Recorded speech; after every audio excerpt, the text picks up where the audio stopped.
എല്ലാവർക്കും സ്വാഗതം. ഈ റിവ്യൂ ഇഷ്ടപ്പെടുവാണെങ്കിൽ ഒന്ന് ലൈക്ക് ചെയ്തും സബ്സ്ക്രൈബ് ചെയ്തും ഹൈപ്പ് ചെയ്തും സപ്പോർട്ട് ചെയ്യണേ. അപ്പോൾ നവീൻ നന്ദുവിനോട് ചോദിക്കുന്നുണ്ടല്ലോ, നല്ല ബന്ധം എന്തെങ്കിലും വന്നിട്ടുണ്ടെങ്കിൽ വീട്ടുകാർ അത് ഉറപ്പിക്കില്ലേ എന്ന്.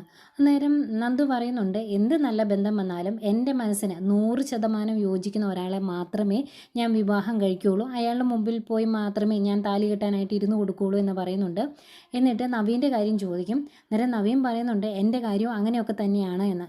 അന്നേരം നന്ദു ചോദിക്കും, മനസ്സിലൊരാളുണ്ടെന്നല്ലേ നേരത്തെ പറഞ്ഞത്, ആ ആളുടെ പേരെന്താ പറയാത്തത് എന്ന് ചോദിക്കുമ്പം, അത് പറയാനുള്ള തടസ്സം അമ്മ തന്നെയാണ്, അമ്മയ്ക്ക് അങ്ങനെയുള്ളവരെ ഒന്നും ഇഷ്ടപ്പെടുകയില്ല എന്ന് പറയുമ്പം നന്ദു പറയുന്നുണ്ട്, എന്നെപ്പോലെ ഇത്തിരി തൻ്റെ ഇടം കൂടുതലുള്ള പെൺകുട്ടിയാണെങ്കിൽ അമ്മയെ കൺവിൻസ് ചെയ്തതിന് ശേഷം കാര്യങ്ങളൊക്കെ മുന്നോട്ട് കൊണ്ടുപോകുന്നതാണ് നല്ലത്. പിന്നെ നവീനേട്ടനും മുത്തശ്ശനോട് പറയാലോ, മുത്തശ്ശനെ കൂടെ നിർത്തി കഴിഞ്ഞാൽ ബാക്കി കാര്യങ്ങൾ ഇത്തിരി എളുപ്പമാകില്ലേ എന്നൊക്കെ ചോദിക്കുമ്പം അങ്ങനെയൊക്കെയാണ് ഞാൻ ആലോചിച്ച് വെച്ചേക്കുന്നത് എന്ന് നവീൻ പറയും. എന്നിട്ട് മനസ്സിലോർക്കുവാണ്, ഏതായാലും ഇവൾക്ക് എന്നോട് വിരോധമൊന്നുമില്ല, ഇഷ്ടക്കേടൊന്നുമില്ല എന്നറിഞ്ഞു തന്നെ വലിയ കാര്യം, ഇനിയിപ്പോൾ പയ്യെ പയ്യെ കാര്യങ്ങൾ മുന്നോട്ട് നീക്കാം എന്നൊക്കെ മനസ്സിലോർത്തിട്ട് പിന്നെ യാത്രയൊക്കെ പറഞ്ഞ് നവീൻ അവിടെ നിന്ന് പോരുക. അപ്പം നവീൻ അതിലൂടെ അങ്ങ് കടന്നു പോകുന്നത് റോഡിൽ നിൽക്കുമായിരുന്ന അനി കാണും. അന്നേരം എനിക്കൊരാശ്വാസവും പോയല്ലോ, പക്ഷേ മനസ്സിലാകെ ടെൻഷനാണ്. അവിടെ പോയി ഇരുന്നിട്ട് നവീൻ എന്താണ് നന്ദുവിനോട് പറഞ്ഞത്, ഇനി മനസ്സിലുള്ള ഇഷ്ടം തുറന്നു പറഞ്ഞോ, പിന്നെ അനിയോട് ഈ കാര്യങ്ങളൊക്കെ പറഞ്ഞായിരുന്നു എന്നെങ്ങാനും നന്ദുവിനോട് പറഞ്ഞിട്ടുണ്ടെങ്കിൽ നന്ദു പറയും അങ്ങനെയൊന്നും എന്നോട് പറഞ്ഞില്ലല്ലോ എന്ന്. അപ്പം ഇതിനിടയ്ക്ക് നിന്നിട്ട് അനി അങ്ങോട്ടും ഇങ്ങോട്ടും ഒന്നും പറഞ്ഞില്ലായിരുന്നു എന്ന് പറയുമ്പോൾ രണ്ടുപേർക്കും ഒരു ഇഷ്ടക്കേടും വിശ്വാസക്കുറവും ഒക്കെ വരുമല്ലോ. എല്ലാം കൂടെ ആലോചിച്ചിട്ട് എനിക്ക് ആകെ ടെൻഷനാകുന്നു. ഇനിയും നന്ദുവിനെ കണ്ടിട്ടില്ലെങ്കിൽ ടെൻഷൻ കാരണം എനിക്ക് എന്തെങ്കിലും അസുഖം വരും, അതുകൊണ്ട് പോയി അവളിൽ നിന്ന് കാണാം, എന്ത് സംഭവിച്ചാലും വേണ്ടില്ല എന്നൊക്കെ മനസ്സിലോർത്ത് അനി അങ്ങോട്ട് പോവുകയാണേ. ഈ സമയം വീട്ടിൽ കമല നവീനെ പൊക്കി പറഞ്ഞുകൊണ്ടിരിക്കുവാണ്, എന്ത് നല്ല മോനാലേ, എന്നാ നല്ല സ്വഭാവമാണ്. നവീൻ മോനു വേണ്ടി ഏതോ ഒരു കേസിൽ സാക്ഷി പറയാൻ പോയതുകൊണ്ടല്ലേ നന്ദൂട്ടിന് ഇങ്ങനെയൊക്കെ സംഭവിച്ചത്, അതുകൊണ്ടാണ് ഇടയ്ക്ക് വന്ന് നവീൻ മോൻ മോളെ കാണുന്നത് എന്നൊക്കെ പറയുമ്പം ഗോവിന്ദനും പറയുന്നുണ്ട്, ശരിക്കും മൂർത്തി സാറിൻ്റെ കുടുംബം പോലെ തന്നെ നല്ലൊരു കുടുംബമാണ് നവീൻ്റെയും, അതുകൊണ്ടാണ് അത്രയും നല്ല രീതിയിൽ അവൻ പെരുമാറുന്നത് എന്നൊക്കെ പറയുന്നു. ഇവരിങ്ങനെ സംസാരിച്ചുകൊണ്ട് നിൽക്കുന്നതേക്ക് അനി വരുവാണേ. അനിയെ കാണുന്നതേക്കും കമലയുടെ മുഖമൊക്കെ മാറും. ഈ അനി ഇവൻ എന്തിനാ ഇങ്ങോട്ട് വരുന്നത്, ഇങ്ങോട്ട് വരരുത്, നീ ചെക്കനോട് പറഞ്ഞതല്ലായിരുന്നോ എന്നൊക്കെ ഇങ്ങനെ പറയുന്നുണ്ട്. അപ്പോഴത്തേക്കും അനി അങ്ങോട്ട് കയറി വരുമ്പം ഗോവിന്ദൻ ചോദിക്കും, എന്താ മോനെ എന്താ വന്നത് എന്ന് ചോദിക്കുമ്പം, അതല്ല നന്ദുവിന് ഇങ്ങനെയൊക്കെ സംഭവിച്ചിട്ട് ഞാൻ ഇവിടെ വരെ വന്നില്ല, അത് ശരിയല്ലല്ലോ, വന്ന് കാണണ്ടേ, ഇടയ്ക്ക് രാകേഷും വിഘ്നേഷും ഒക്കെ വരാറുണ്ട്, അതുപോലെ നവീൻ പോലും പലതവണ വന്നു, അപ്പോൾ പിന്നെ ഞാൻ മാറി നിൽക്കുന്നത് ശരിയല്ലല്ലോ, അതുകൊണ്ട് ഞാൻ വന്നതാ എന്നിങ്ങനെ പറയും. അന്നേരം ഗോവിന്ദൻ പറയുന്നുണ്ട്, നവീൻ മോൻ ഇവിടെ ഉണ്ടായിരുന്നു, ഇപ്പോൾ അങ്ങ് പോയേ ഉള്ളൂ എന്ന്. അന്നേരം ഞാൻ കണ്ടായിരുന്നു എന്നിങ്ങനെ പറയുമ്പം കമല പറയുവാണ്, നന്ദുവിനെ കാണാൻ പാകത്തിന് അവൾക്ക് പ്രശ്നങ്ങളൊന്നുമില്ല എന്ന് നയനമോള് പറഞ്ഞതല്ലായിരുന്നു, പിന്നെ എന്തിനാ അനി ഇങ്ങോട്ട് വന്നത്, വേറെ ഒന്നും കൊണ്ടും അല്ല, നിങ്ങൾ രണ്ടുപേരും തമ്മിൽ കാണുന്നത് ഞങ്ങൾക്ക് അത്ര താല്പര്യമില്ല, അതുകൊണ്ടാണ് എന്ന് പറയും.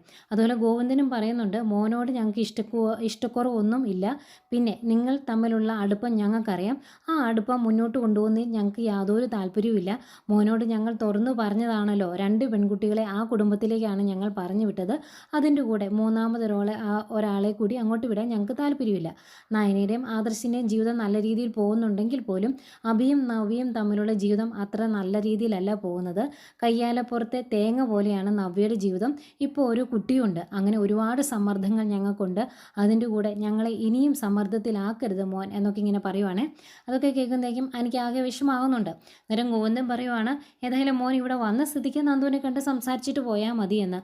എന്തെങ്കിലും കമലയും പറയും, ആയിക്കോട്ടെ, ഏതായാലും വന്നതല്ലേ, വാ നന്ദുവിനെ ഒന്ന് കണ്ട് സംസാരിച്ചിട്ട് പൊയ്ക്കോ എന്ന് പറഞ്ഞ് റൂമിലേക്ക് കൂട്ടിക്കൊണ്ട് പോവാണ്. എന്നിട്ട് അനിയും കൂട്ടി കമല നന്ദുവിൻ്റെ റൂമിലേക്ക് ചെല്ലുന്നു. എന്നിട്ട് നന്ദുവിനോട്, ദേ ആരാ വന്നേക്കുന്നതെന്ന് നീ നോക്ക് എന്നിങ്ങനെ പറയുന്നതേക്കും അനിയല്ലേ. അപ്പോൾ രണ്ടുപേർക്കും പരസ്പരം ഇഷ്ടമായതുകൊണ്ട് തന്നെ അത് അവരുടെ കണ്ണുകളിൽ അറിയാം. രണ്ടുപേരും ഇങ്ങനെ മുഖത്തോട് മുഖം നോക്കുമ്പം കമല ഇങ്ങനെ ടെൻഷനോട് നോക്കുവാണ് രണ്ടുപേരുടെ മുഖത്തേക്ക്. എന്നിട്ട് പെട്ടെന്ന് അനി എങ്ങനെയുണ്ട് ഇപ്പം, കുറഞ്ഞു തുടങ്ങിയോ എന്ന് ചോദിക്കുമ്പോൾ കുറഞ്ഞു തുടങ്ങി, ഇപ്പോൾ കുഴപ്പമൊന്നുമില്ല, കണ്ടില്ലേ മോൻ എന്നിങ്ങനെ കമലയാണ് മറുപടി പറയുന്നത്. അതുപോലെ ഈ സംഭവം അറിഞ്ഞപ്പം ഞാൻ ആകെ ടെൻഷനിലായി എന്ന് അനി പറയുമ്പം കമല പറയുന്നുണ്ട്, ഞങ്ങളും ഇത്തിരി ടെൻഷനിലൊക്കെ ആയിരുന്നു, ഇപ്പോൾ കുഴപ്പമൊന്നുമില്ല, ഇപ്പോൾ ശരിയായില്ലേ എന്നിങ്ങനെ പറയുവാണ്. നന്ദു മറുപടി പറയാൻ സമ്മതിക്കുന്നില്ല കമല. അത് മനസ്സിലാക്കി നന്ദു, അമ്മ എനിക്ക് കുടിക്കാനൊന്നും കൊടുക്കുന്നില്ല, എന്തെങ്കിലും കുടിക്കാൻ എടുത്തുകൊണ്ട് പോവാ എന്ന് പറയും. അന്നേരം അങ്ങോട്ട് പോകാനൊരു മടിയാണ് കമലയ്ക്ക്. പക്ഷേ പറഞ്ഞ സ്ഥിതിക്ക്, അനിയുടെ മുന്നിൽ വെച്ച് പറഞ്ഞ സ്ഥിതിക്ക് പോകാതിരിക്കാൻ പറ്റില്ലല്ലോ. അങ്ങനെ പോകാൻ തുടങ്ങുന്ന കമല തിരിഞ്ഞു നിന്നിട്ട് പറയുവാണ്, അതേ അനിമോനെ, ഇന്നലൊരു കാര്യം കേസ് നടന്നായിരുന്നു. ഇന്നലെ ഒരുത്തൻ ഇവിടെ മതിൽ ചാടി വന്നു, ആരാണ് എന്ന് അറിയത്തില്ല എന്ന് പറയുമ്പോഴേക്കും അനി പറയും, അത് കള്ളന്മാരൊന്നും ആയിരിക്കില്ല ആൻറ്റി, മിക്കവാറും ഇവളുടെ ശത്രുക്കൾ ആരെങ്കിലും ആയിരിക്കും എന്ന് പറയുമ്പം, ഞങ്ങളും അങ്ങനെയൊക്കെയാണ് കരുതിയത്, പക്ഷേ വേറെ ചില സംശയങ്ങൾ കൂടി ഞങ്ങൾക്കുണ്ട് എന്ന് പറഞ്ഞിട്ടാണ് കമല അങ്ങോട്ട് പോകുന്നത്.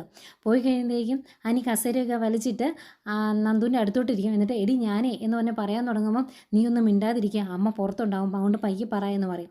അന്നേരം അനി ചോദിക്കുവാണ്, നവീൻ വന്നായിരുന്നു അല്ലേ, അവൻ എന്തിനാ വന്നത് എന്നൊക്കെ. അന്നേരം വെറുതെ വന്നതാണ്, ഞാൻ ഇടയ്ക്ക് വിളിച്ച് ചോദിച്ചു എന്താ ഇപ്പോൾ വിളിയൊന്നും ഇല്ലല്ലോ എന്ന്, അതുകൊണ്ട് കാണാൻ വന്നതേ ഉള്ളൂ എന്ന് പറയും. അന്നേരം ഇതൊക്കെ കേട്ടുകൊണ്ട് അവിടെ നിൽക്കുമായിരുന്നു കമല. വലിയ വലിയ വിഷയങ്ങളൊന്നും ഇല്ല എന്ന് മനസ്സിലാക്കി കമല അടുക്കളയിലേക്ക് പോകും. പോയി കഴിയുമ്പോഴേക്കും അനി ചോദിക്കുന്നുണ്ട്, ഞാൻ ഇന്നലെ വന്നത് എല്ലാവരും അറിഞ്ഞൂല്ലേ, അവർക്ക് സംശയമുണ്ടല്ലേ എന്ന് ചോദിക്കുമ്പോൾ, സംശയമുണ്ട്, അത് അമ്മയുടെ വായിൽ നിന്ന് നീ കേട്ടല്ലോ, ഇനി അതിനെപ്പറ്റി നമ്മൾ സംസാരിച്ച് ആ സംശയം അങ്ങ് ഉറപ്പിച്ച് കൊടുക്കണ്ട, അതുകൊണ്ട് നീ മിണ്ടാതിരിക്കുക എന്ന് പറയും.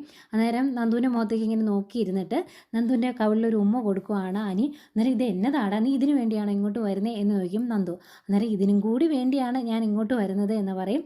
അന്നേരം നന്ദു പറയുന്നുണ്ട്, അമ്മ എത്രയും പെട്ടെന്ന് ജ്യൂസ് എടുത്തുകൊണ്ട് ഇങ്ങോട്ട് വരും, അന്നേരം അത് കുടിച്ചിട്ട് നീ അങ്ങോട്ട് പോയിക്കോണം, അല്ലെങ്കിൽ കാര്യങ്ങൾ ശരിയാകിയല്ല കേട്ടോ എന്ന് പറയുമ്പം, എന്തൊരു കഷ്ടപ്പാടി, എല്ലാവർക്കും ഇവിടെ വരാം, എനിക്ക് മാത്രം വരാൻ പറ്റിയല്ല, ഞാൻ ഇഷ്ടപ്പെടുന്ന പെണ്ണിൻ്റെ അടുത്ത് ഒരു 15 മിനിറ്റ് സംസാരിച്ചുകൊണ്ടിരിക്കാൻ പോലും എനിക്ക് പറ്റുന്നില്ലല്ലോ, എന്തൊരു കഷ്ടമാണ് എന്നൊക്കെ പറയും. എന്നിട്ട് എന്നാടി നിൻ്റെ കാല് ഇനി ശരിയാകുന്നത് എന്ന് ചോദിക്കുമ്പം, ഒരു 2 ആഴ്ചയും കൂടെ വേണമായിരിക്കും കൂടെ, കാല് ചവിട്ടുമ്പോൾ പെട്ടെന്ന് നീര് വരുവാണ് എന്നൊക്കെ പറയും. ഇവർ സംസാരിച്ചുകൊണ്ടിരിക്കുമ്പോഴേക്കും അങ്ങോട്ടേക്ക് കമല വരും. കമല അവിടെ ജ്യൂസൊക്കെ എടുത്ത് വെച്ചേക്കുമായിരുന്നു, അതുകൊണ്ട് പെട്ടെന്ന് വന്നു കേട്ടോ. എന്നിട്ട് പറയുവാണ്, ഞാനേ ഇവൾക്ക് ഇടയ്ക്കിടയ്ക്ക് കുടിക്കാൻ വേണ്ടി അവിടെ ഉണ്ടാക്കി വെച്ചിട്ടുണ്ടായിരുന്നു, ഏതായാലും മോൻ ഇത് കുടിക്കുക എന്ന് പറയും. അങ്ങനെ അത് അനി കുടിച്ചു കഴിയുമ്പോഴേക്കും കമല പറയുവാണ്, നന്ദുവിനെ കണ്ടു അത്യാവശ്യം സംസാരിച്ചു, ഇനി മോൻ ഇങ്ങ് എഴുന്നേറ്റ് പോരെ, അവൾ അവിടെ കുറച്ച് നേരം കിടക്കട്ടെ എന്ന് പറയുവാണ്. ഒഴിവാക്കാൻ വേണ്ടിയാണ് പറയുന്നത് എന്ന് എനിക്കും അറിയാം, നന്ദുവിനും അറിയാം. ഏതായാലും അവർ കണ്ണുകൊണ്ട് പോവുകയാണ് എന്നൊക്കെ പറഞ്ഞിട്ട് കമല അങ്ങ് ഇറങ്ങിക്കഴിയുമ്പോഴേക്കും പുറകെ അങ്ങ് ഇറങ്ങുവാണ് അനി. അന്തിക അനിയുടെ കയ്യെ പിടിച്ചിട്ട് യാത്രയൊക്കെ പറയുന്നുണ്ട് നന്ദു. ഏതായാലും അനി പോയി കഴിയുമ്പോൾ നന്ദുവിന് ഭയങ്കര സന്തോഷം കേട്ടോ. കവിളിലൊരു സമ്മാനമൊക്കെ കൊടുത്തിട്ടാണല്ലോ അനി പോയത്, അതൊക്കെ ഓർത്ത് ഇങ്ങനെ ഭയങ്കര സന്തോഷത്തോടെ ഇരിക്കുന്ന നന്ദുവിനെയാണ് കാണിക്കുന്നത്. പിന്നീട് ജലജയെ കാണിക്കുന്നുണ്ട്. ജലജ രാവിലെ അടുക്കളയിൽ കയറിയിട്ടുണ്ട് പട്ടുസാരിയൊക്കെ കൊടുത്ത്. എന്നിട്ട് കുക്ക് ചെയ്തുകൊണ്ടിരിക്കുമ്പോൾ അങ്ങോട്ടേക്ക് ദേവേനി വരും. എന്നിട്ട് നീ രാവിലെ അടുക്കളയിൽ കയറിയോ എന്ന് ചോദിക്കുമ്പം, പിന്നെ ഞാൻ കയറാതെ, ഏട്ടത്തി മകൻ ജയിലിലായതുകൊണ്ട് ആകെ വിഷമിച്ചിരിക്കുമല്ലേ, അപ്പം ഞാൻ അങ്ങനെ ശല്യം ചെയ്യാൻ പാടില്ലല്ലോ, അതുകൊണ്ട് എല്ലാ പണിയും ഞാൻ ചെയ്തോളാം എന്ന് പറയുവാണ്. അന്നേരം ദേവേനി പറയുന്നുണ്ട്, എൻ്റെ മകൻ ജയിലിലാണെങ്കിലും ജോലി ചെയ്യുന്നതിന്, അടുക്കളയിൽ കയറി എന്തെങ്കിലും ഉണ്ടാക്കുന്നതിന് എനിക്ക് യാതൊരു കുഴപ്പമില്ല, പക്ഷേ ഞാൻ ചെയ്യത്തില്ല, കാരണം നീ ഈ വീട്ടിലെ എല്ലാ ജോലിയും ചെയ്യണം, നിൻ്റെ മോൻ ചെയ്ത തെറ്റിൻ്റെ ഒരു ശിക്ഷ, ഒരു ഭാഗം നീയും അനുഭവിക്കണം, അതിനു വേണ്ടിയാണ് നിന്നോടെല്ലാം ചെയ്യാൻ പറഞ്ഞത് എന്ന് പറയും. അന്നേരം ജലജ പറയുന്നുണ്ട്, എന്ത് ചെയ്യാം ഏട്ടത്തി, എനിക്കുണ്ടായത് ഒരു ദുഷ്ടനായിപ്പോയി, ഒരു ക്രൂരനായിപ്പോയി, ഞാൻ എന്താ ചെയ്യുന്നത് എന്ന് ചോദിക്കുമ്പം, ഒരാളും ദുഷ്ടനും ക്രൂരനും ഒന്നും ആയിട്ട് ജനിക്കുന്നില്ല, നമ്മൾ വളർത്തിയാണ് അവരെ ഇങ്ങനെയാക്കുന്നത്, അവന് ഇങ്ങനെയാകാനുള്ള മെയിൻ കാരണം നീ മാത്രമാണ്, നീ നേരാവണം അവനെ വളർത്തിയായിരുന്നു എങ്കിൽ ഇന്ന് ആദർശനും അനിക്കും ഒപ്പം മൂർത്തി ജ്വല്ലറിയുടെ തലപ്പത്ത് അവനും ഇരിക്കുമായിരുന്നു, പക്ഷേ തലതിരിഞ്ഞു പോയില്ല, പറഞ്ഞിട്ട് കാര്യമൊന്നുമില്ല, ഇനി അവൻ നന്നാകും എന്ന് എനിക്ക് യാതൊരു ചിന്തയുമില്ല, പിന്നെ വേറൊരുത്തി ഉണ്ടല്ലോ അവന്തിക, അവൾ ഇനി ഇങ്ങോട്ട് വരുമ്പം എങ്ങനെയാകും എന്ന് തമ്പുരാൻ അറിയാം, പിന്നെ നിൻ്റെ സ്വഭാവ ഗുണം കുറേയൊക്കെ കാണും, ഇവിടുന്ന് പോകുന്നതിന് മുമ്പ് വലിയ കുഴപ്പമില്ലായിരുന്നു, വരുമ്പോൾ എങ്ങനെയാണ് എന്ന് അറിയത്തില്ല എന്നൊക്കെ പറയുവാണ്. അന്നേരം ജലജ പിന്നെയും ദേവേനെ ഒന്ന് വിഷമിപ്പിക്കാം എന്നോർത്ത്, എൻ്റെ ഏട്ടത്തി ഞാൻ അതിനെപ്പറ്റി ഒന്നും ചിന്തിക്കുന്നില്ല, എപ്പോഴും എൻ്റെ മനസ്സിൽ ആദർശനെ കുറിച്ചുള്ള ചിന്തകളാണ്, എങ്ങനെയെങ്കിലും ആദർശ അവിടുന്ന് ജയിലിൽ നിന്ന് ഒന്ന് രക്ഷപ്പെടണേ എന്ന് ഞാൻ പ്രാർത്ഥിക്കുന്നുണ്ട്, അങ്ങനെ പ്രാർത്ഥിച്ചുകൊണ്ടാണ് ഇവിടെ ഓരോന്നും ചെയ്യുന്നത്, ഏട്ടത്തിയും അമ്പലങ്ങളിലൊക്കെ പോയി വല്ല വഴിപാടൊക്കെ കഴിക്കുക എന്നിങ്ങനെ പറയുമ്പം ദേവേനെ പറയുന്നുണ്ട്, ചെയ്യാനുള്ളതൊക്കെ ഞാൻ ചെയ്യുന്നുണ്ട്, ഞാൻ പറഞ്ഞല്ലോ എൻ്റെ മകൻ വലിയ തെറ്റൊന്നും ചെയ്തിട്ടില്ല, അതുകൊണ്ട് അവൻ ഒരുപാട് കാലമൊന്നും ജയിലിൽ കിടക്കാൻ പോകുന്നില്ല, പക്ഷേ ശിക്ഷ അനുഭവിക്കാൻ പോകുന്നത് നിൻ്റെ മകനായിരിക്കും, കാരണം അങ്ങ് ആശുപത്രിയിൽ തളർന്നു കിടക്കുന്ന ഒരു പെൺകുട്ടിയുണ്ട് അനഘ, അവളുടെ ശാപം ഒരിക്കലും നിൻ്റെ മകൻ്റെ തലേന്ന് പോകത്തൊന്നുമില്ല, അത് അവൻ അനുഭവിച്ച് തന്നെ തീർക്കേണ്ടി വരും, ഒപ്പം നീയും കാണും എന്നൊക്കെ പറഞ്ഞിട്ട് ദേവേനെ അങ്ങോട്ട് പോവുകയാണേ. പോയി കഴിയുമ്പം ജലജ മനസ്സിലോർക്കുക, നീ നോക്കിക്കോടി, നിൻ്റെ മകൻ അവിടെ ജയിലിൽ കിടന്ന് നരകിക്കും, അതിനു വേണ്ടി തന്നെയാണ് ഞാൻ പ്രാർത്ഥിക്കുന്നത്, എൻ്റെ നാക്ക് അങ്ങനെ കരുനാക്കൊന്നും അല്ല, എങ്കിലും ചിലപ്പോഴൊക്കെ ഞാൻ പറയുന്നത് നടക്കാറുണ്ട്, നീ നോക്കിക്കോ എന്നൊക്കെ ഇങ്ങനെ മനസ്സിലോർക്കുന്നുണ്ട്. പിന്നെ കാണിക്കുന്നത് ആദർശിനെയും നയനെയാണ്.